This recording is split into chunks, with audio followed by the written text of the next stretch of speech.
Hello Gemini, and welcome to your monthly horoscope for October for the Sun or the Ascendant. Now the big news this month, just in terms of an overview, is the Sun's combination with Mars through the first 17 days. This conjunction is going to give you enormous allure. So if you're wanting to spark some action around your love life, this is fantastic. But Mercury, your ruler, is in retrograde in the same sector, house 5, through to day 18. So it does mean that there could be some last minute changes of plan, and maybe something that looks promising around a relationship won't quite make it, but then something else can come along that's much more exciting. But before I go into the detail, please subscribe to my channel if you've yet to do so by clicking on the bell notification symbol. Also, if you'd like to get your free written daily horoscope fired to your device each morning, please see the link below to subscribe. I've been writing these for 27 years, and I think I'm a bit unique amongst YouTube astrologers in offering this service, and I write for some of the biggest publications in the UK. Also, if you would looking forwards to year 22, like to get your forecast for then now, I'll give you the rest of year 21 free, all of year 22, your character analysis, and also 30% off. So see that offer link below. Gain searing insights to your personal situation and opportunities by doing so. But back to this month, October. So at the start of the month, we have the Sun, Mars and Mercury all in house 5. Now house 5 is where we manifest our joys. It can be about children, creativity, flair, talents. It's very Leonian, and obviously the sign of Leo is very charismatic, so your charisma is turned to max because of the alignment between the Sun and Mars through those first 17 days. Mars is to do with drive and our desire, and the Sun's our innate energy. So an enormous platform for you to seize the initiative with. But Mercury is of course in retrograde in the same area and is clashing with Pluto in the first 5 days. Now Pluto is in your sector of deep transformations, house 8, very much to do with sex, intimacy, devotion, psychology, and long-term finances. So wherever you're very closely aligned to people, the clash between Mercury and Pluto suggests that there could be an intense discussion with someone across those early parts of the month. But by the 6th, Pluto, the planet of transformation, does end a long retrograde. And if you've been going through some very deep stuff over the last 4.5, 5 months, wouldn't be a surprise. It may even go back to year 2008 when Pluto moved into house 8 for you. I think this can ease, it can lighten. And of course on the same day we have a new moon. Now this new moon is in the sign of Libra. So Libra is about balance. So if you think about how you can get gratification by sharing things around social strands, because for you the Libran energy is in house 5, then you're getting the right balance.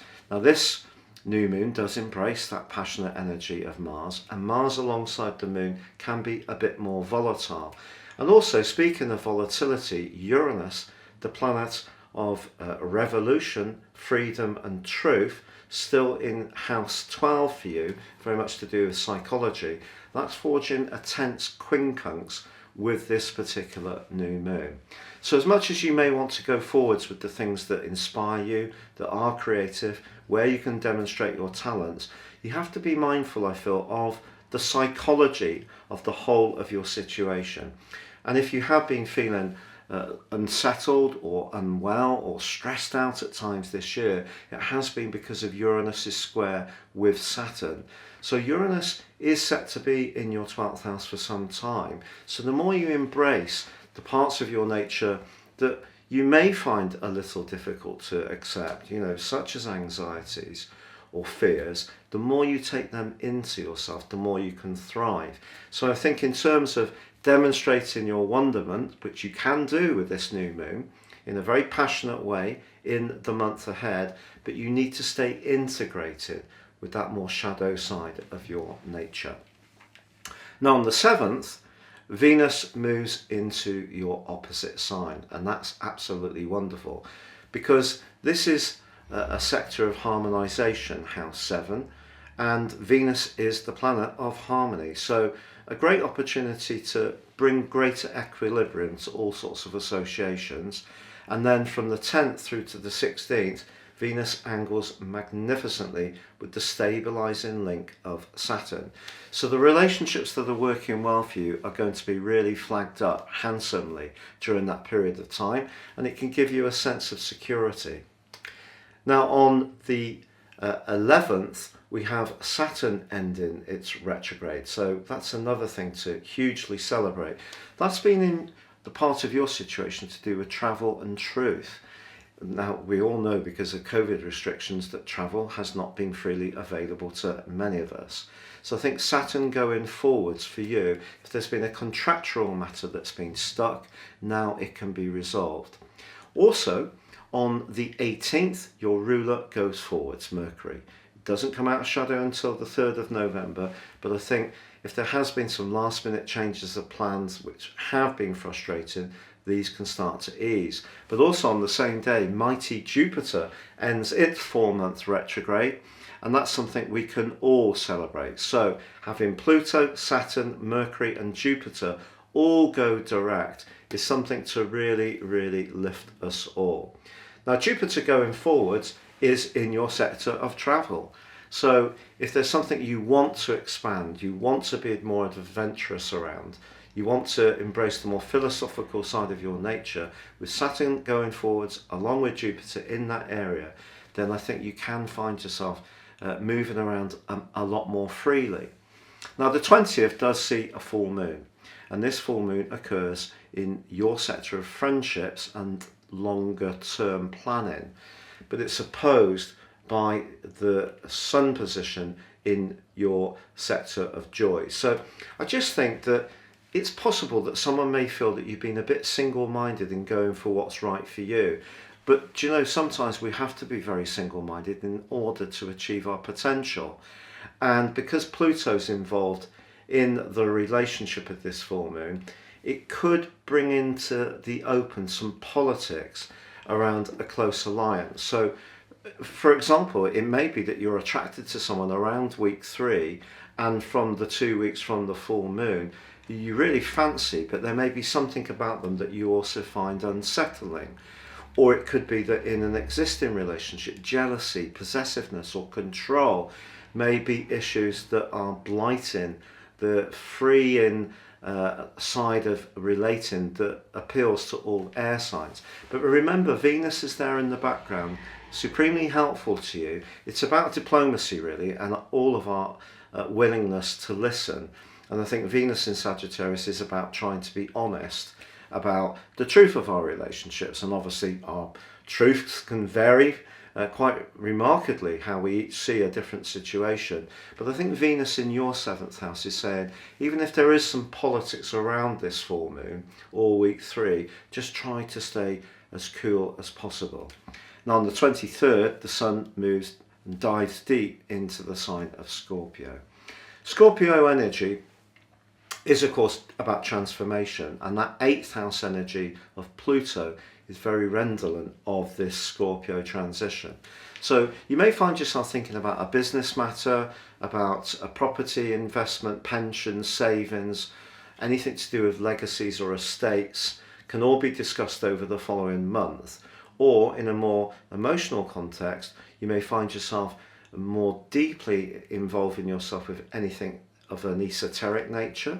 Or in terms of your free time, you know, if you're interested in watching some TV dramas, it may be those gritty cop shows where, you know, they use forensics and pathological analysis in order to reveal who the bad guy is. That kind of stuff could really engage you from the 23rd, strange as it may seem. But also from the 23rd to the 29th, you're just reminded that despite Venus being in your opposite sign, it's not going to be a panacea. You have to be careful because it's squaring with Neptune, which could see you particularly around a work relationship, potentially putting someone on a bit of a pedestal who might not actually deserve to be there. Also, from the 17th to the 26th, the two rulers of Scorpio, the traditional ruler of Mars and the modern ruler of Pluto, they're not on very good terms. So if there is a business opportunity that you're attracted to, but you have to relate to someone in some kind of collaborative way, I think there could be some kind of grittiness there. Again, it could just be that desire can really call out for your attention, and it just depends on how much you want to go for it. But it's not the best of times to take shortcuts with other people's feelings in order to get financial gain, or perhaps to get sexual gratification, just being really honest. But there is also, from the 27th to the 31st, a square between the Sun and Saturn.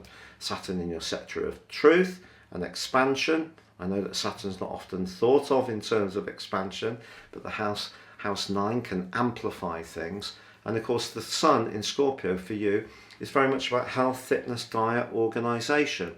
So you could feel a bit oppressed by demands towards the end of this month, but then Mars moves on the 30th into the sign of Scorpio, joining up with the Sun, and that's going to fortify your physical vitality over the following 6 weeks. So, right through to the middle of December. So that's something to really, really appreciate.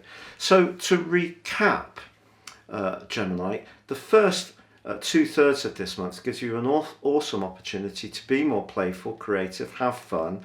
There could be some changes to the plan here and there.